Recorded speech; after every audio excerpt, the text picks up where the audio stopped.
Start. मी सहाय्यक police निरीक्षक कल्याणी वर्मा, नेमणूक पिंपळगाव हरेश्वर पोलीस स्टेशन।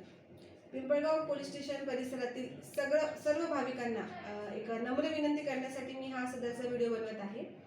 सावखेडा येथे आपली भैरवनाथ बाबा यांची यात्रा चालू आहे। त्यानिमित्ताने 3 रविवार आपले सुखरूपपणे पार पडलेले आहे। परंतु त्या यात्रेमध्ये ज्या छोट्या छोट्या गोष्टी होत आहेत त्यासाठी तुम्हाला अवेअर करण्यासाठी मी हा सदरचा व्हिडिओ बनवत आहे। माझी सर्व यात्रेसाठी येणाऱ्या सर्व महिलांना एक विनंती आहे की त्यांनी यात्रेनिमित्त येताना आपल्या अंगावरील दागिने हे घरीच काढून ठेवा। एक नकली मंगळसूत्र तुम्ही घालून तुमच्या आयुष्याची किंवा तुमच्या लग्नातली तुमची जी ओळख आहे ती तुम्ही वाचवू शकता। त्यासाठी यात्रेमध्ये येताना तुम्ही मंगळसूत्र न घालता एक नकली मंगळसूत्र घालून तुम्ही या। तुमच्या हातामध्ये जर पर्स असते किंवा इतर काही साहित्य असते त्याची तुम्ही काळजी करा। तुमच्यासोबत तुमचे लहान मुलं असतात, बऱ्याचदा यात्रेमध्ये ते मुलं हरवण्याचे प्रमाण पण खूप मोठ्या प्रमाणात आहे, तर मुलांची शक्यतो काळजी घ्या। लहान मुलं जर तुमच्या सोबत असतील तर त्यांचा हात सोडू नका।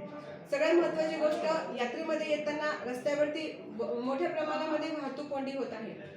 सर्व भाविकांना माझी ही नम्र विनंती आहे की आपण आपल्याच दिशेने जाताना ओव्हरटेक न करता, रस्ता छोटा आहे त्या कारणाने तिथं वाहतुकीची कोंडी मोठ्या प्रमाणात होत आहे, तर रस्ता ओव्हरटेक करताना आपण आपल्याच दिशेने हळूहळू जर तुम्ही पुढे गेले तर यात्रेमध्ये येणाऱ्या नागरिकांना दर्शनासाठी त्याचा व्यवस्थित उपयोग होईल आणि वेळेत ते सगळे आपले दर्शनासाठी मंदिरात पोहोचतील आणि वेळेत ते घरी पोहोचतील। म्हणून माझी सर्व भाविकांना विनंती आहे की या छोट्याशा गोष्टींसाठी तुम्ही यात्रेमध्ये येताना काळजी घ्या। आपले पर्स आणि आपले दागिने सांभाळा। चोरांपासून सावध राहा। जर तुम्हाला कोणी संशयित वाटत असेल तर आजूबाजूला आपले जे पोलीस आहेत, युनिफॉर्म मधले पोलीस आहे आणि काही सिव्हिल मधले पोलीस तिथे फिरत आहे, तर तुमच्या संशयित जर तुम्हाला कोणी वाटत असेल तर तुम्ही ती माहिती पोलिसांना द्या।